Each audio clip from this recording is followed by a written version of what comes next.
Parents మెచ్చిన university సంకల్ Chand Patel university Gujarat. ఒకవేళ politics లోకి రాకుండా ఉండి ఉంటే ఇప్పుడు కేటీఆర్ ఎక్కడ ఉండేవాళ్ళు, ఏం చేస్తూ ఉండేవాళ్ళు? దూరంగా అమెరికాలోనే జాబ్ చేసుకుంటూ ఉండేటోని. డౌట్ ఎందుకు? అక్కడే ఉండేవాళ్ళు కంప్లీట్గా ఉండేటోని కాదు. ఎందుకంటే నాకు అమెరికా ఎన్నడూ ఇష్టం లేదు. I never felt at home. ఎందుకలా? అంటే యూ ఫీల్ లైక్ నా దేశంగా దేశం అనే ఫీలింగ్. మా ఊరు కాదు. అంతేందుకు హైదరాబాద్ తర్వాత నేను ఎక్కడైనా ఢిల్లీలో 4 రోజులు ఉంటేనే అర్థం కాదు ఇక్కడేం చేస్తున్నారో, మన ఊరు కాదు అని. సో అట్లాంటిది అమెరికా అంటే ఇంకా విచిత్రంగా ఉంటుంది. సో ఉంటాం ఏదో పని కోసం, అవసరార్థం తప్ప అక్కడే సెటిల్ అవ్వడం అనేది ఎన్నడూ లేదు. నేను మా అమ్మకి చెప్పాను, నాన్నకు కూడా చెప్పాను, I'm not going to settle there, వచ్చేస్తాను. కాబట్టి ఎన్నడూ ఆ ఫీలింగ్ ఉండేది. ఉంటే అక్కడ ఉండేవాడిని, ఇంకొన్ని రోజులు ఉండేవాడిని, తర్వాత ఈవెన్చువల్లీ వచ్చేటోని.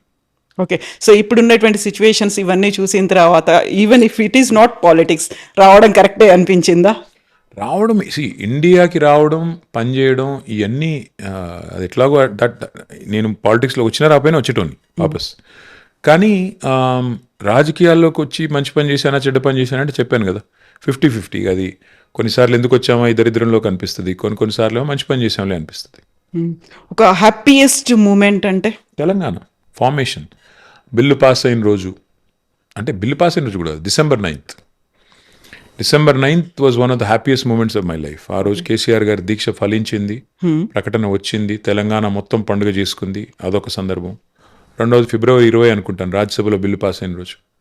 అవి రెండే మేజర్ మూమెంట్స్, మిగతా అంతా వాటి ముందు దిగదుడిపోయి.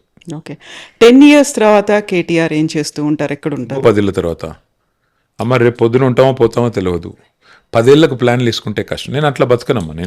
నేను ఒకటి మాత్రం చెప్తాను కవిత, నీకు లైఫ్లో నేను ఆశించిన దానికంటే చాలా ఎక్కువ నాకు ఆల్రెడీ లభించింది. నేను మంత్రి అవుతానని జీవితంలో ఎన్నడూ అనుకోలేదు, ఎమ్మెల్యే అవుతానని అనుకోలేదు, మంత్రి అవుతానని ఎంతకంటే అనుకోలేదు. కాబట్టి ఇంతకంటే ఎక్కువ ఆశపడేది ఏమీ లేదు. ఇక ఆశకి హద్దు ఉండదు, మనిషికి బుద్ధి ఉండదు. దానికి ఆశపడి ఏదో కావాలని స్కెచ్లు వేసుకోవడం నా వల్ల కాదు. ఇప్పుడు ఈ రోజుకి నాకున్న టాస్క్ ఏంటంటే తిరిగి మా పార్టీ అధికారంలోకి రావాలి, కేసీఆర్ గారు ముఖ్యమంత్రి కావాలి. దానికోసం ఎవ్రీడే కష్టపడతా. ఇక రేపు పొద్దున మనం లేస్తామో పోతామో మనకు తెలియదు.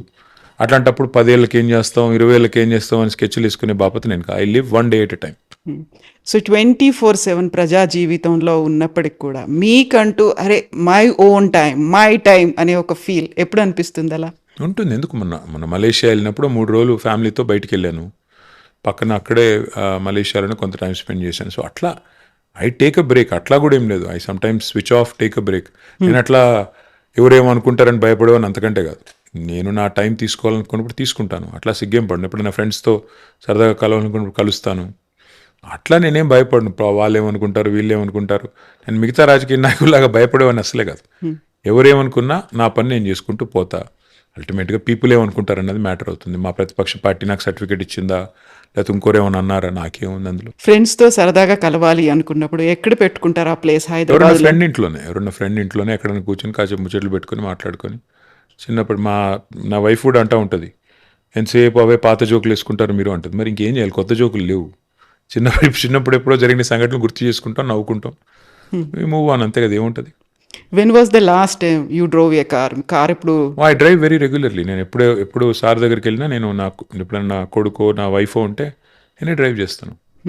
చాలాసార్లు లాస్ట్ వీక్ కూడా డ్రైవ్ చేసి ఉంటాను. ఒక సినిమా రిలీజ్ ఫంక్షన్లో ఆర్ ఆడియో ఏదో ఒక ఫంక్షన్లో మహేష్ నేను నీకంటే చిన్నవాడిని అనే ఒక మాట అన్నారు. ఎందుకలా? చిన్నవాడిని అంటే వయసులో చిన్నవాడిని తల్లి. నేను ఆయనకంటే 1 year చిన్నవాడిని. ఆయన 75లో పుట్టాను, నేను 76లో పుట్టాను. నో మీరు ఏమన్నా ఒక ఇండికేషన్స్ లాంటివి ఏమన్నా ఎప్పుడన్నా ఇచ్చారా అనే దాంట్లో? ఏంటి, ఏం ఇండికేషన్? బేబీ మోడలింగ్ కానీ మిగతా దాంట్లో చిన్నవాడిని అంటే అట్లా కాదమ్మా. ఆయన ఏదో సార్ అంటుంటే సార్ ఏందా నువ్వు, నాకు అర్థం కాదు, నేను చిన్నోని నీకంటే వయసులో అంటే నేను ఆయన మహేష్ అంటున్నా, ఆయన నన్ను సార్ అంటున్నాడు. కాదు బాస్, నేను నీకంటే చిన్నోడిని కాబట్టి వయసులో చిన్నోడిని అని చెప్పిన. అంటే కదమ్మా, నాకు అట్లా పిచ్చి భ్రమలు ఏం లేవు. ఆయన మహేష్ బాబు, నేను ఎవరిని. కాబట్టి ఆయన చాలా అందగాడు, ఆయనతో మనకేం పోలిక. ఆయన ఏదో హీరో, సినిమా హీరో, నేను పొలిటీషియను. నాకు ఆయనకి పోలికలేంటి? ఆయన ఏదో పాపం గ్లామర్ కాపాడుకుని చాలా కష్టపడి ఆ స్థాయికి వచ్చాడు. ఆయనతో మనకేం పోలికలు, ఆయనతో నేనెట్టో పోల్చుకుంటా. సో మీరు ఎప్పుడైనా ఒక ఫారిన్ కంట్రీకి వెళ్ళారు, అక్కడ నుంచి మంచి ఒక కూల్ పిక్చర్ ఏదైనా పోస్ట్ చేశారనుకోండి, ఇమ్మీడియట్గా you will get few comments అని వస్తుంటాయి, కాంప్లిమెంట్స్ ఇవన్నీ వస్తూ ఉంటాయి. బూతులు కూడా తిడతారు, దానిలో ఏం లేదు. బూతులు తిట్టే వాళ్ళు ఉంటారు, పొగిడే వాళ్ళు ఉంటారు. అది లైఫ్ అమ్మ, దాన్ని పెద్ద సీరియస్గా తీసుకోకూడదు. ఇప్పుడు చాలా మందికి ఏదో ఒకటి కామెంట్ చేయాలని ఉంటుంది. అందుకే అప్పట్లో ఏదో పాట రాశారు కదా హిందీ సినిమాల్లో, కుచ్ తో లోగ్ కహెంగే లోగోं का काम है कहना. ఇక అవన్నీ పట్టించుకుంటే కష్టం, మనం అవి పట్టించుకుంటే బతకలేం. సో చాలా టఫ్ సబ్జెక్ట్ స్కూల్లో అంటే ఏముండేది? మ్యాథమెటిక్స్ ఎందుకలా?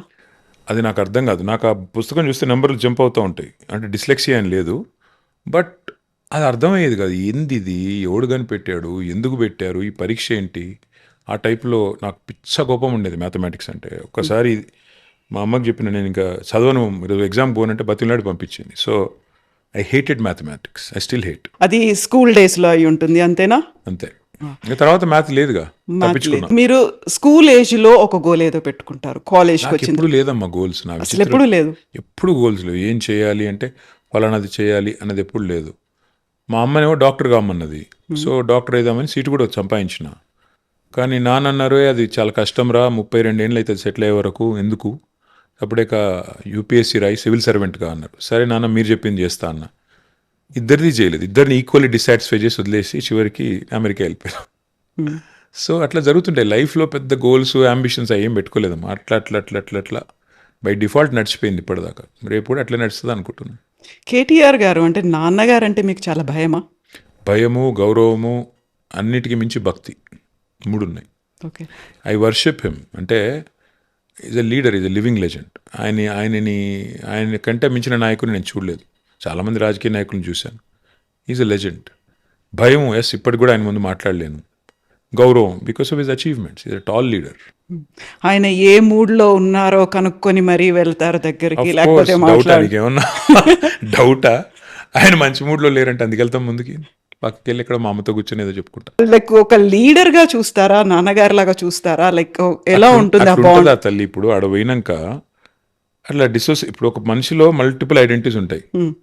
ఎట్లా చెప్తావు నువ్వు? ఆయన లీడర్గా చూస్తావా, తండ్రిగా చూస్తావా అంటే, ఆయన సడన్గా ఏదైనా ఇంటి విషయం పడితే తండ్రికి కొడుకుగానే చెప్తా, పార్టీ విషయం పడితే లీడర్గా చెప్తా. అందులో ఎట్లా హౌ డూ ఎట్లా డిఫరెన్షియేట్ చేస్తావు? చేయలేం కదా. కూర్చున్నప్పుడు అరే వాడు ఎట్లున్నాడు హిమాంశు అంటే చెప్తా, తండ్రిగానే చెప్తా. ఒకవేళ కాదు, అరే అదేమైందిరా, పని ఏదో చెప్పినా కదా, అదేమైందంటే లీడర్గానే చెప్పాలి. సార్ అది కాదు సార్, ఇదైంది సార్ అని చెప్పాలి. దానిలో ఏముంటుంది? హైదరాబాద్ మీ ఫేవరెట్ సిటీ అంటే ఫస్ట్ హైదరాబాదే వస్తుంది. అదర్ దాన్ హైదరాబాద్ అంటే ఏం చెప్తారు? అంటే ఇక్కడ విదేశాల్లోనే ఎక్కడ? వేరేవా? అంటే ఇండియాలో చాలా ఉన్నాయి. ఫర్ ఎగ్జాంపుల్ నేను చదువుకున్న ప్లేస్లేనండి, నేను తిరిగిన ప్లేస్లు చాలా ఉన్నాయి. బట్ వరల్డ్లో అయితే న్యూయార్క్ చాలా ఇష్టమైన సిటీ. నేను చదువుకున్నాను అక్కడ, అది కూడా ఒక కారణం కావచ్చు. ఇండియాలో పూణే కూడా ఇష్టం, ఎందుకంటే అక్కడ కూడా చదువుకున్నా. బెంగళూరు ఇష్టం. చాలా ఉన్నాయమ్మా. తిరిగిన ఒక్కొక్క ప్లేస్లో ఒక్కొక్కటి నచ్చుతుంది. ఓకే. సో ఒక తీరని కోరిక ఉంది అంటే? చాలా ఉన్నాయి. ఒకటేంటి, పెద్ద బకెట్ లిస్ట్ రాసుకున్నాను నేను. మొన్న ఏదో 50 yearsకి వస్తున్నాను నేను ఈ సంవత్సరం. ఏం చేయలేదు జీవితంలో, చాలా వేస్ట్ ఫెలో లాగా ఇక్కడే మిగిలిపోయామని చెప్పి ఓ లిస్ట్ అంతా రాసుకుని నా ఫోన్లో ఉంది. ఈసారి అసలు చాలా ప్లాన్లు వేసుకున్నాను నేను. 50వ సంవత్సరం 50 పనులు చేయాలని రాసుకున్నాను. ఒక్కటి కూడా చేయలేదు ఇప్పటివరకు. సో చూడాలి, తీరని కోరికలు చాలా ఉన్నాయి. ఓకే. పనులు అంటే రిజల్యూషన్స్ ఎవ్రీ ఇయర్ పెట్టుకుంటాం, న్యూ ఇయర్కి అలాగే? అవి లేవు. అట్లా కాదు. అంటే ఫర్ ఎగ్జాంపుల్ చెప్తున్నా, పిరమిడ్స్ ఉన్నాయి ఈజిప్ట్లో, పోవాలనుకున్నాను. చూసి ఎవరు మొన్న మా వాళ్ళు ఎవరో పోయించినారంటే అరే పోవాలరా ఇక్కడికని రాసుకున్నా. తర్వాత ఎవరో ఫ్రెండ్ మారాకేష్ పోయినాడు, మొరాకో పోయినాడు. అరే చాలా బాగుంది, అట్లా ఉంది, ఇట్లా ఉంది, కాసాబ్లాంకా, అరే ఇదేదో పోవాలని రాసుకున్నా. అంటే ఇట్లా ఏదో ఉంటుంది ట్రావెల్ డెస్టినేషన్స్ అని. స్కై డైవింగ్ ఎవరో చేశారన్నారు, అరే ఇది కూడా చేయాలి మనం. బంజీ జంప్ ఉంటుంది. బంజీ జంపింగ్ లేదమ్మా నాకు. స్కై డైవింగ్ ఏదో కొద్దిగా భయం లేదు, కానీ బంజీ జంపింగ్ అంటే ఏందో అర్థం కాదు. తాడును పట్టుకుని దుంకడం కొద్దిగా కష్టం, పారాషూట్ వేసుకుని దుంకడం ఈజీ, కానీ ఆ తాడు తెగితే టప్. అట్లా కాకుండా అది మరి ఆ జగన్ అన్న ఎట్లా చేశాడో నాకు తెలియదు, కానీ అడగాలి సార్ ఈసారి కలిసినప్పుడు. యూజువల్గా ఇలా పొలిటీషియన్స్ అదర్ దాన్ పాలిటిక్స్ మాట్లాడుకోవాలి, ఎప్పుడు ఉండేటువంటి హెక్టిక్ షెడ్యూల్స్ ఇవన్నీ కాదు అనుకుంటే ఎవరితో మీరు అంత క్లోజ్గా అసోసియేట్ అయ్యి మాట్లాడతారు? ఏది రాజకీయాల్లో పొలిటికల్ లీడర్స్తో అదర్ దాన్ పాలిటిక్స్? నాకు ఒక సెపరేషన్ ఉందమ్మా నా లైఫ్లో. నేను వర్క్ కాడికి మా కొలీగ్స్ అందరితో బాగానే ఉంటాను, అంటే నేను అనుకుంటున్నాను బాగానే ఉంటానని. ఫ్రెండ్స్తో పర్సనల్ విషయాలు మాట్లాడతాను, నా కొలీగ్స్ అందరితో రాజకీయమే మాట్లాడతాను కదా, మా వృత్తి కదా అది, మా వర్క్ అది. సో ఆ సెపరేషన్ నాకుంది. ఓకే. కాబట్టి రెండూ మిక్స్ అయ్యే పరిస్థితి ఏమీ లేదు. కేటీఆర్కి యాటిట్యూడ్ ఎక్కువ, కొంచెం గర్వం, నిజమేనా? ఏం చేస్తాం ఇప్పుడు, ఎట్లా అయిపోయిందంటమ్మా కవిత, కుక్కని చంపే ముందు పిచ్చి కుక్క అని ముద్రేయాలి. అందుకే మా అపోనెంట్స్ ఏం చేస్తారంటే, ఇప్పుడు నేను లేవనెత్తిన ప్రశ్నల్లో వారికి సమాధానం చెప్పే సత్తా లేదనుకోండి, ఏం చేయాలి, నన్ను ఏదో ఒక ముద్రేయాలి. క్యారెక్టర్ అసాసినేట్ చేయాలి. ఏం చేయాలి దానికి? ఒకసారి ఈరోజు డ్రగ్స్ తీసుకుంటాడని ఒక ప్రచారం కల్పించాలి, ఇంకోసారి ఏదో హీరోయిన్లతో తిరుగుతున్నాడని ఒక దిక్కుమాలిన ప్రచారం చేయాలి. ఈ రెండు కూడా వర్కౌట్ కాకపోతే ఏం చేయాలి? ఓహో వీడికి బాగా అహంకారం అని ముద్ర వేయాలి. నేను అహంకారపూరితంగా చేసిన పని ఏంటో దయచేసి ఎవరైనా చెప్పాలి నాకు ఏదో ఒకరోజు. మేబీ నేను మాట్లాడేటప్పుడు కొద్దిగా ఓపెన్గా, నిర్భీతిగా, డైరెక్ట్గా మాట్లాడితే కొంతమందికి నచ్చదేమో. దానికి నేనేం చేయాలి? నేను ఉన్నట్టు చెప్తే కొంతమంది నచ్చదేమో. నేను చెప్పాను మొన్న ఒక ఇంటర్వ్యూలో కూడా, కడుపులో కత్తులు పెట్టుకుని పెదాల మీద చిరునవ్వులు పెట్టుకుని యాక్టింగ్ చేసే కేసు నేను కాదు, తెలంగాణ వాడిని కదా. సో దానికి కొద్ది మందికి నచ్చపోతే నేను చేయగలిగింది ఏముంది? ఒక్కటి మాత్రం చెప్తాను కవిత, ఎవరో ఏదో అనుకుంటారని, ఎవరో ఇలా ఫీల్ అవుతున్నారని మనం బాధపడాల్సిన అవసరం లేదు. As long as you are unpretentious, as long as you are clear in your mind that you have not hurt anybody deliberately, you should not worry.